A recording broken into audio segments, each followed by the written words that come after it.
ইমাম সাহেবের ভুল হতে পারে কি পারে না? কিন্তু আমাদের দেশে ইমাম সাহেবের ভুল হলে আমরা মুক্তাদিরা এমন একটা ভাব ধরি যে ইমাম সাহেবের আবার ভুল হয়, তার মানে এই বেচারা নামাজে মনোযোগ নাই। এবং ইমাম সাহেবের বিরুদ্ধে বাজারে বাজারে দোকানে দোকানে ফিস ফিস ফিস ফিস শুরু হয়, আছে না নাই?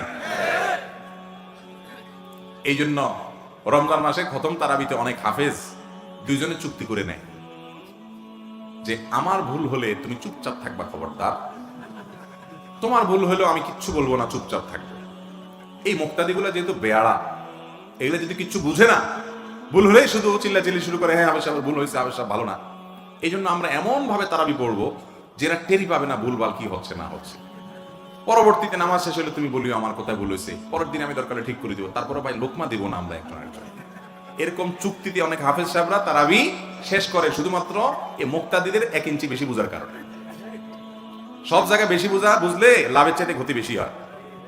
ইমাম সাহেব বা হাফেজ সাহেবদের ভুল হতে পারে কি পারে না? খুবই স্বাভাবিক একটা ব্যাপার, খুব স্বাভাবিক।